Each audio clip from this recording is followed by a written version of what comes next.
light there. There you go.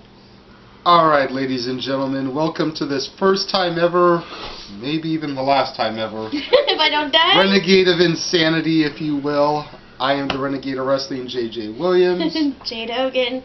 And I have to forewarn you, she requested to do this with me. You're my brother. I told her, I was like, this is probably not going to be a good idea, because I'm probably going to rip your list to shit. But she insisted, so we're going to go ahead and do this. We're going to do the top 10 Christmas movies. Again, our picks as favorites, not what we think are the greatest of all time, even though... Yeah, keep that in mind, JJ. I think my number one, I'm going to go ahead and say, is the greatest of all time. And I'll kill fuck if you disagree with me. Ladies first, Jade, go ahead. What is your... In no particular order. That's right.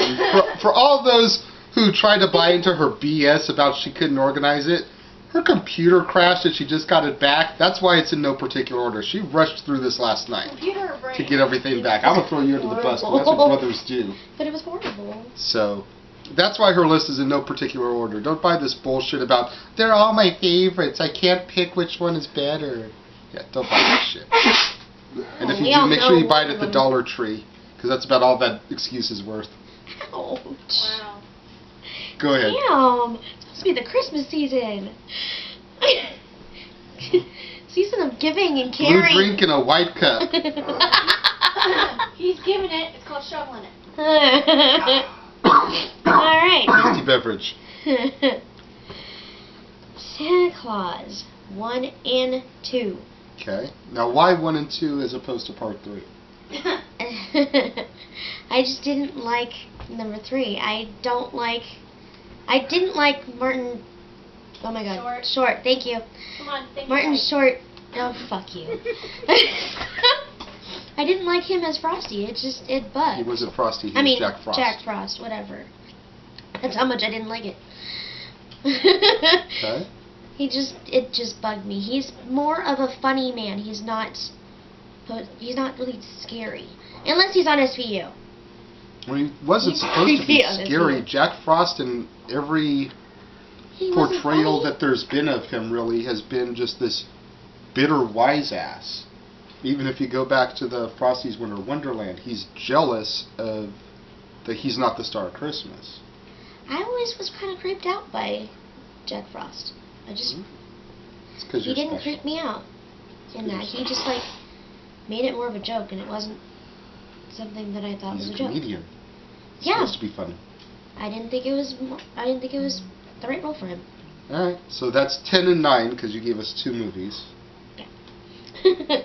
Just trying to make sure she has 10 this time, so go ahead. He's been razzing me all season, by the way. That's what big brothers do. Home Alone. Okay. The first one. I don't think they should have done all the other ones. I think first one was the classic one. It was awesome. It shouldn't have been duplicated. Okay. I think it worked.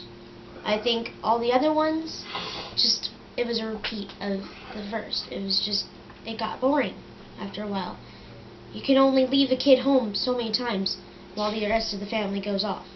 Okay. Number 4, sorry. I lost count now. Christmas Carol with Jim Carrey. Okay, now what is it about the Jim Carrey version, which is like a year and a half old, that you think is better from all the versions going back to like the 20s and 30s? The 3D effect. It was amazing. The way that, like the whip from the, I can't think of the ghost. The dead It's either one. present, past, or future. Ebenezer. The dead one. The Future. one that has the... Oh, Jacob Marley? No, the skeleton one. I don't know because I haven't seen it. Is it Future? Future. Because it looked like the whip came out at you, and it was really cool. Me and Jeff actually, we saw it in the theaters, and we jumped because it looked like it was gonna hit us. We're like, whoa! It was really good, and the snow actually looked like it was falling in the theater. It was really cool. Okay. It's a really good one. And I recommend it, actually. Plus, I think Jim Carrey actually did a really good job in it. He Okay. didn't sound like his normal, goofy, dumb self. He actually played a really good Ebenezer. Okay. Miracle on 34th Street.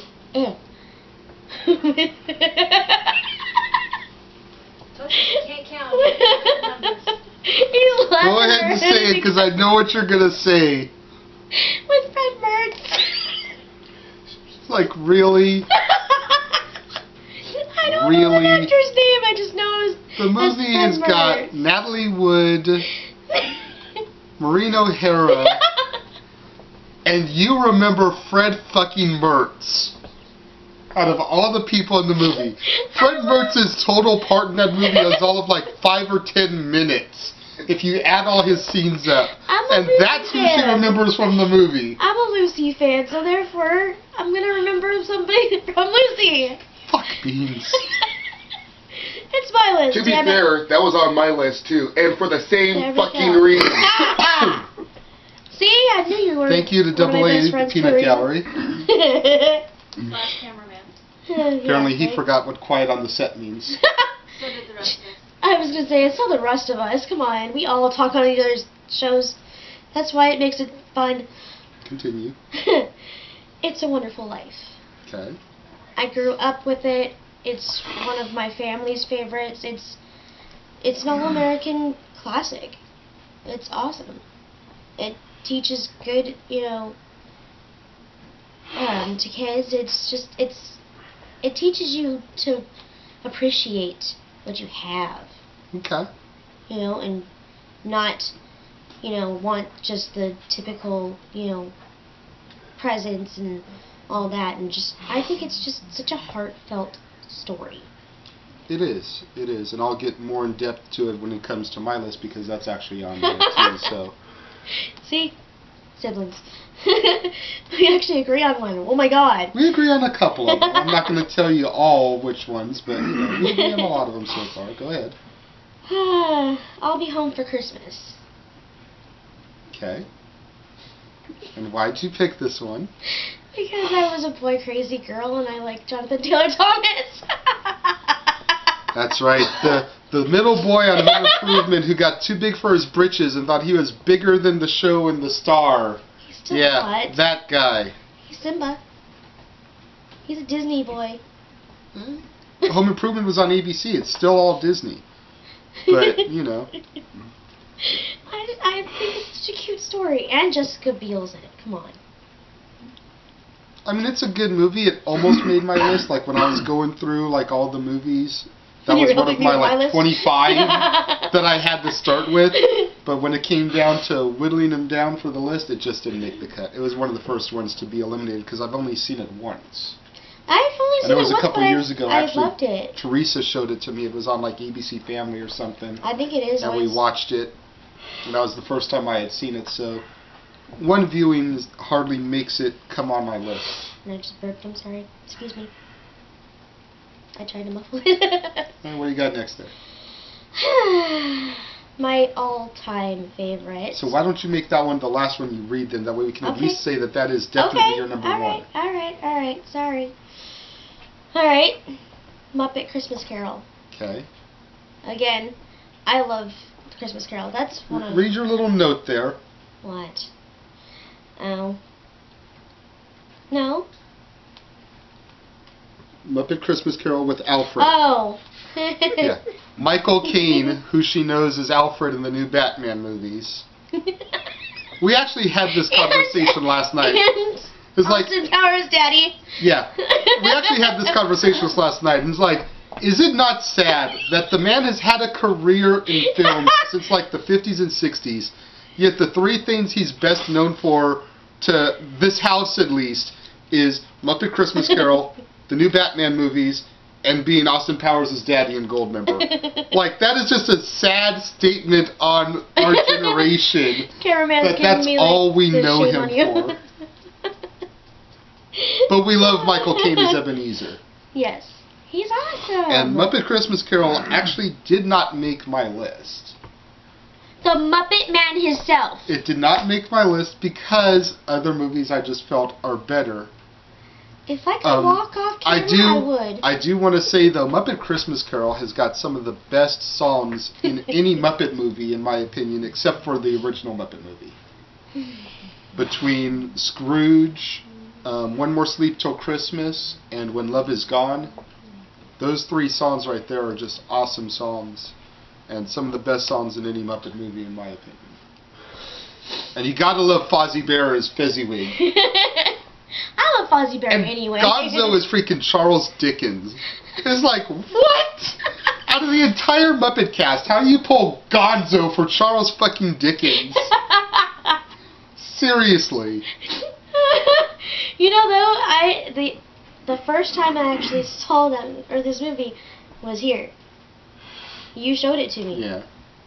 So I have you to thank for it to be on my list. I do think they missed the boat, though, with one part. I think the Ghost of Christmas Present, instead of using the brand new Muppet they created, I think it should have been Sweetums.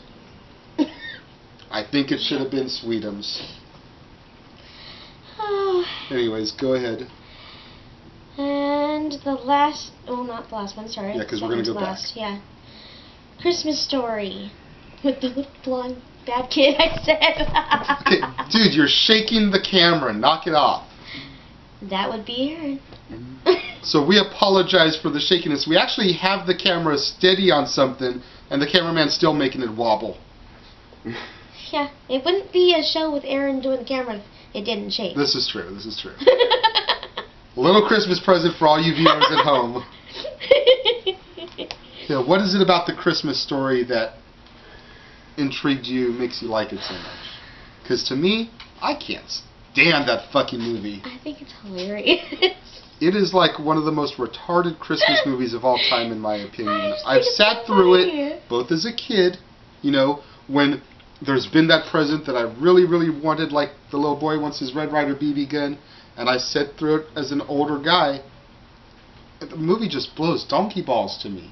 Like, aside from the kid getting dared to lick the ice off the pole and get his tongue stuck, that's like the only part in the entire movie I laughed at. You didn't like the rest of it, I'm sitting there like, okay, when's it going to get funny? You didn't like it when Santa kicked him down the little slide thing? Best part of the entire movie, aside from the licking the ice, is the end credits. Oh, damn. That just happened. And I said that on every show, I think. That's just my opinion. Remember, it's opinions. So if you love The Christmas Story, I'm sorry I just totally shit on your parade, but I think that movie's god-awful. Go ahead. And your number one, which, if you've watched any RSIs in the past, this should not surprise you. Or know me at all. Yeah. Nightmare Before Christmas. God damn it. I'm sorry. And the fucked up part about it all is she almost forgot that movie on her list. We're sitting here last night going through, what about this movie? What about this movie? Do you like this movie? And then Jeff's like, what about the guy that comes twice a year on Halloween and Christmas? She's like, oh, fuck! How'd I forget that? Seriously, I wanted to leap across the room and bitch slap her. It wouldn't have been that far. Seriously. I'm sitting right next to you. Why Nightmare Before Christmas? For all those that don't know you and don't know what a big Jack Skellington dork you are. You just said it. Tell them why you love Nightmare Before Christmas. You just said it. Jack. He's awesome. And Tim Burton is the most awesome director of all time. Mm-hmm. He just has a way of putting goth and whatever else beautifully together. It is just so amazingly put together. Yeah. The way he even puts still, what is it called? Stop motion animation. Thank you. That together, it's just, wow. You know, this is another one that was on my like 25. Excuse me, and it made it down to about 15, but it just didn't crack the top 10 for me. And I'm sure that probably surprises you as much shit as I give you about Nightmare. But Not as much as Mikey does. it is a really good movie, and I do enjoy it for the stop motion animation because that is a lost art. Plain and simple. That is a lost art form. Yeah, I mean, To like find 50 somebody or that can 100 do it that well, this day and age, it's just beautifully done. And again, the Psalms, Oh, What's This, Kidnap the Santa Claus, This is Halloween, Oogie Boogie song, awesome songs. Danny Elfman, a perfect choice for Jack Skellington. Oh my god. You know, freaking lead singer of Oingo Completely. Boingo for all you 80s kids out there. That's really sad because I didn't know that. You know, great, And I was like, oh great my God. movie. Great movie. It just didn't make my list. In fact, out of all your movies here, the only one that wasn't even in contention was The Christmas Story. Every movie you have on there was in contention for my list at some point. And now we're going to go ahead and give you my top 10. And he thought we were going to be fighting over... Please, please again, do not shoot me. These are just my opinions, and if you don't agree with my opinions, that's fine. My number 10 Christmas movie is one of the most recent movies on my list. All my other ones are like old, except for like this and maybe one other movie. Number 10 is Friday After Next. Nice! I don't know Friday how I After did not Next. make that on my list! Friday After Next is a great Thinking too movie. hard. Top flight security of the world, Craig. While you're over there trying to shoot me, cameraman. Top flight security of the world. You should be able to relate to that, Craig. How are you not a stoner? Friday After Next is the business, dude. Between the cracked out Black Santa Claus, Stoner movie. between Craig and Day Day. I liked it I love better Day than Day. Next Friday, honestly. Really? Yeah, Cat Why? Williams is the main reason. Cat Williams stole the fucking movie. Pip down! Pip in distress! We need to see that again. We didn't watch it. So, number 10, Friday After Next from 2002. Number 9, National Lampoon's Christmas Vacation. 1989. Chevy Chase, the Griswold family, Randy Quaid as the annoying in-law comes over, and antics ensue. I can't stand that. Chevy Chase at his finest, in my opinion. I am not the biggest Chevy Chase fan, aside from like his early SNL stuff. But that movie, in my opinion, is Chevy Chase at his finest. Well, see, you hated one of mine. I can't stand that one. It's okay. Number 8. I've never been a Chevy Chase. Number 8. I took the cheap way out in this one. Uh-oh. I just put the Santa Scandal. Claus franchise. Oh, you bastard. 94, 2002, and 2006. The third Santa Claus is the only movie that's newer than Friday After Next. Everything else is like old on my list. But the Santa Claus franchise is just a really great told story of a franchise. I pray to God there's not a fourth one, though. Please Why? no. I didn't think there was going to be a third after the second one. I thought it was left well enough alone. But then when they made the third one and bringing in Jack Frost and everything, I was like, okay, that one needed to be made. That was awesome. That's kind of why also why I think I didn't like it. Is it that I In think my it was opinion- fine, the two of them. In my opinion, it goes the Santa Claus 3, the Escape Clause, and then Santa Claus 2 in order of preference for me. But I just wanted to take the cheap way out on this one and say I love the franchise as a whole. Number 7, a made-for-TV movie from 1984. It Came Upon the Midnight Clear. This is a very, very sweet and sad movie. It stars Mickey Rooney as a New York City police officer who dies like a few days before Christmas. Goes up to heaven where he meets the head archangel, which is played by George Gaines, Punky Brewster's dad on the Punky Brewster. Oh my gosh. And he gives... Apparently there's been an archangel that went missing in New York. Mm-hmm. You know, they send the angels down to kind of spread Christmas cheer and whatnot. And he went missing. He hasn't reported back yet. So they send the New York cop back down to try and track down the angel, which also allows him to spend a couple more days with his grandson. And he's got until midnight on Christmas Eve, you know, Christmas morning, to find the archangel, and then he's got to report back to heaven. So it's just really sweet. Very, very sad story of this grandpa getting to spend a couple more days with his grandson, and then he returns back to heaven. Number 6, again, taking the cheap way out. Oh, no. Home Alone and Home Alone 2 Lost in New York. 1990 and 1992 respectively. Now, why did you like the second one? Honestly, the second one I think is told better, is a better story than the first one. The first one, all the antics and the traps and everything are better because they were all original. You kind of knew what to expect in the second one. Mm-hmm. But the second one I think just had a much sweeter story with the pigeon lady in the park and everything, and the 2 turtle doves of friendship, and you give one to one person and you hold the other, and then you're never apart type of thing. I just thought the story, plus Tim Curry, plus Rob Schneider, you add all those elements onto it, and I just think Home Alone 2 overall was a better story. Number 5, another one I know you don't approve of, A Very Brady Christmas from 1988.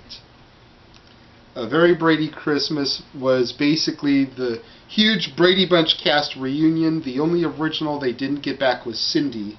Instead, they used Jennifer Runyon, who played Gwendolyn Pierce in the first season of Charles in Charge. She was Charles's girlfriend. The Baywatch girl?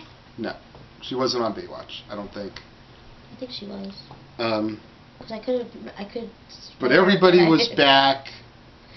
It was a great movie. It was basically their little holiday get-together where all the miracles happen and good things come in 90 minutes. It's really cool to see everyone back together again, all grown up. Even the cast of the Brady Brides, the husbands of Marcia Jan came back with their kids. So it was just a really big Brady family.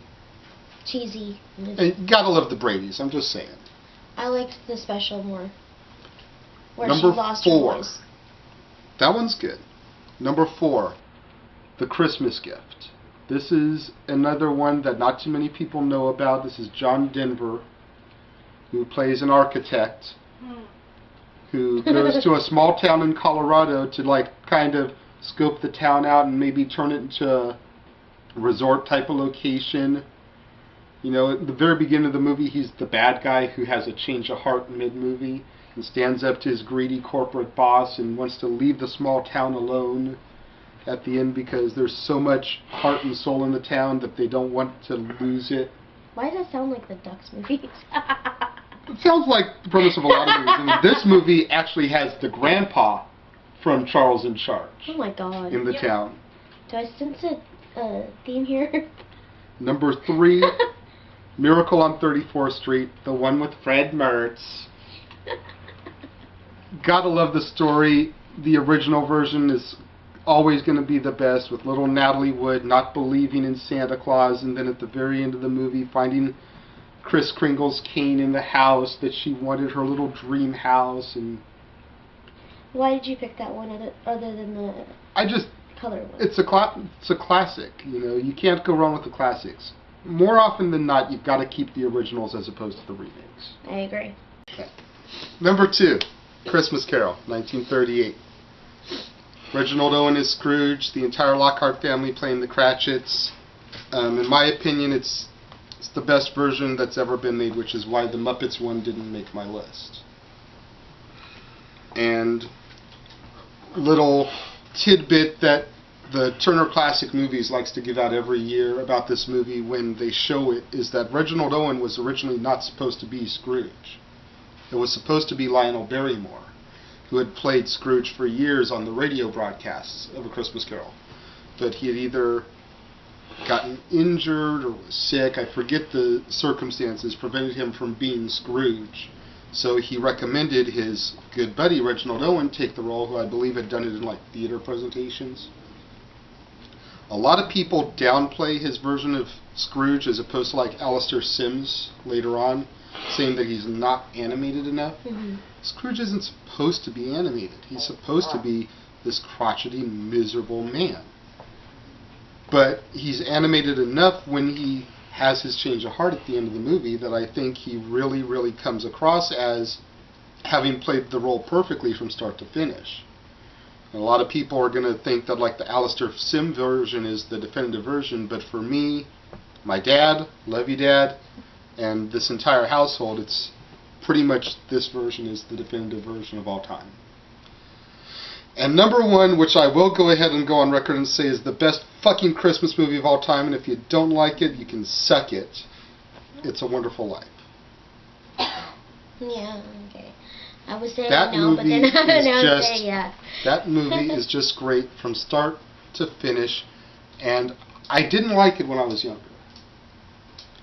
I didn't like it when I was younger kids do. because I was a kid. It's like 4 hours on TV. Yeah. You know, It's they used black to and play white. the shit out of it like they do A Christmas Story now, which is part of why I don't like that one.